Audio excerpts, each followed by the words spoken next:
Hello. Thank you for listening to the podcast. The title of this podcast is Living with an Open Heart.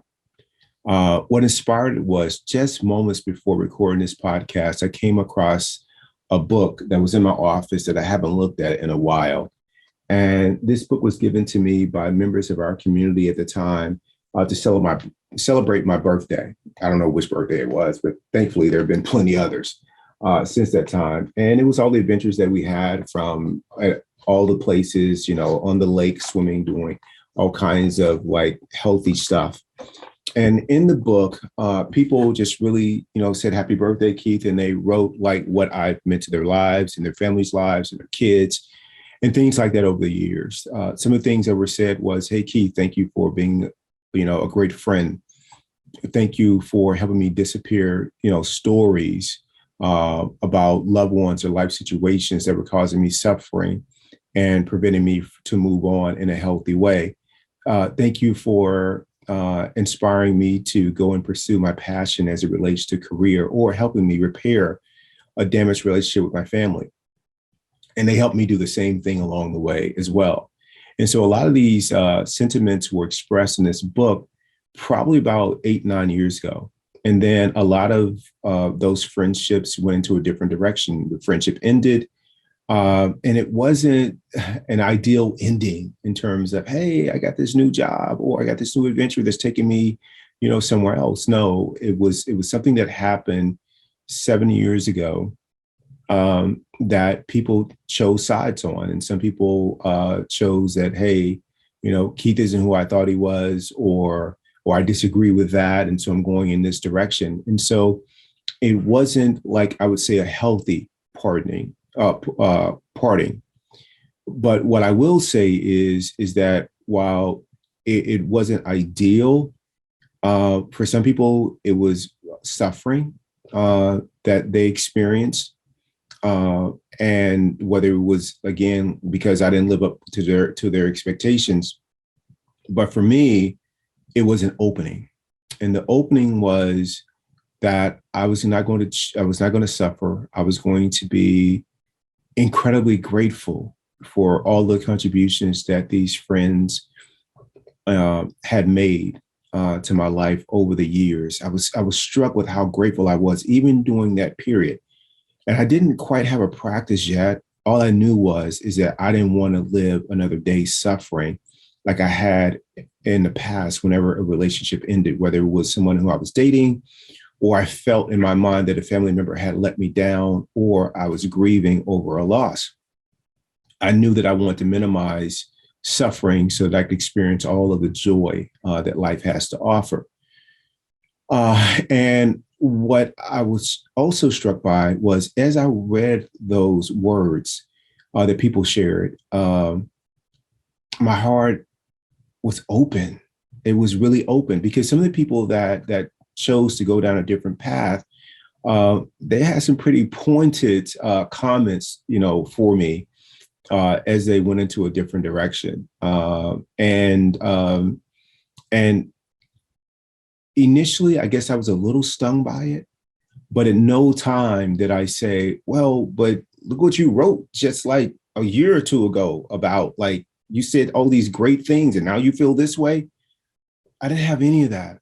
Instead, what I had was just a deep love and appreciation for all the many contributions that they made for my life.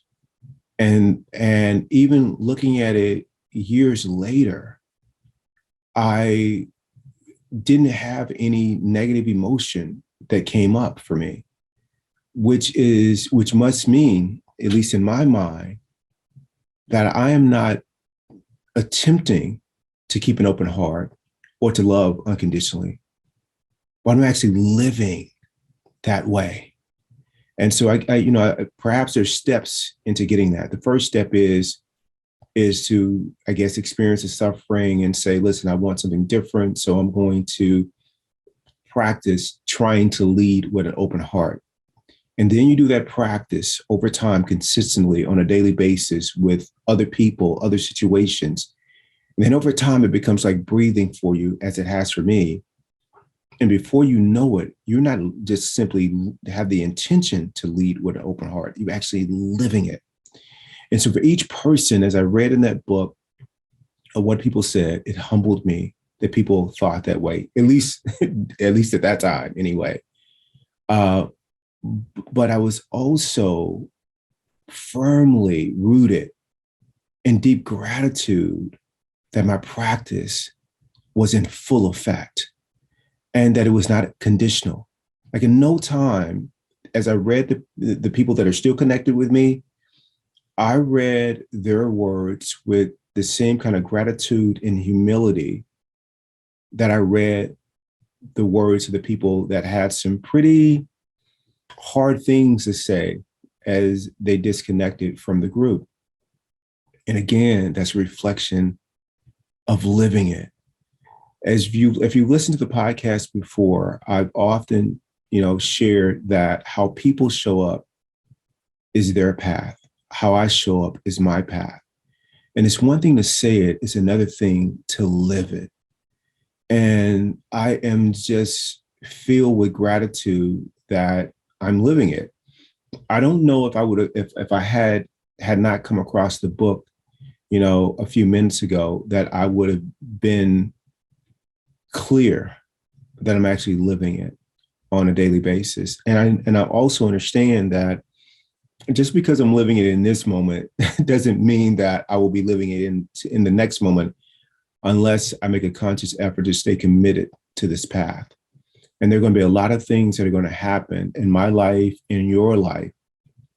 They're going to try to seduce you and lead you off the path.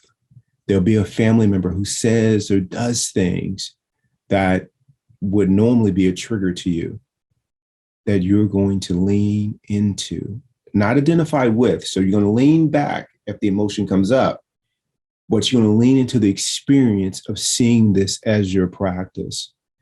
And you're going to lean into leading with an open heart. So it becomes not just leaning, but living with one. There are going to be things that are going to happen in the news. They're going to be very seductive to your ego. They're going to make you want to be right and make you want to be even more staunchly, glued toward your position, your political position, to where you vilify other people. And you want to resist that because you know that you want to live with an open heart. It's easy to do that when people in life line up the way that you think they should. It's quite another thing to practice resisting that pull because you're playing a bigger game. Your path is a little different. And that path leads to inner peace, to more love when you live with an open heart. So I encourage you to reflect back on your relationships. And if they still bring you suffering, then consider that your heart is still closed. And there's a blockage there that's preventing you from really operating at your best, experiencing all the goodness in life. And you won't be totally free until you let go of that blockage. Now, that doesn't excuse other people's behavior. What you're saying is you're not getting involved with their behavior. So if I had read that book and come across some of the things that were, some of the kind things that were said from people that since they wrote that, their parting words were, less than loving. Had I read that book and still felt my heart closed when it came to them, then obviously I'm not living it. But in addition to that, there's something deeper that's happening. And what's happening is that event, which took place 7-8 years ago, to where we parted ways, will still be controlling my life. Because how do I know that? Because I have a closed heart when I think about them. Now, how do I know I'm free of the event? I know that I'm free of the event because it no longer has that same kind of effect on me. And I can send that person blessings wherever they are in their own life journey. That's how I know that I'm living it. And so a lot of people, and I was one of them, can't do that. An event would have happened a while ago. I know people that have gone through divorce over 10 years ago. You know what they're still talking about? Their ex. You might as well stay married if you're going to project it in the future. But had they let it go, like my friend Tim did when he went through a divorce, then regardless of what his former spouse's behavior is, he can only be loving when he thinks of her. That's it. That's when you know you got it. And he's living that. And so this book really was a great uh, symbol today that I've been doing the work. And I hope you are too. So just think about that. You know, the next time something happens and you think about a person, think about what comes up for you. And if your heart is closing, I don't care what it is. If your heart is closing, there's a blockage there that's preventing you from experiencing inner peace and being your best self. Like it's there. But if you come across that person in the form of a thought or a book or somebody bringing their name up in conversation and you don't feel yourself closing, know that you've been doing the work. And that's a beautiful thing. So again, move beyond the intention of leading with an open heart to living with an open heart.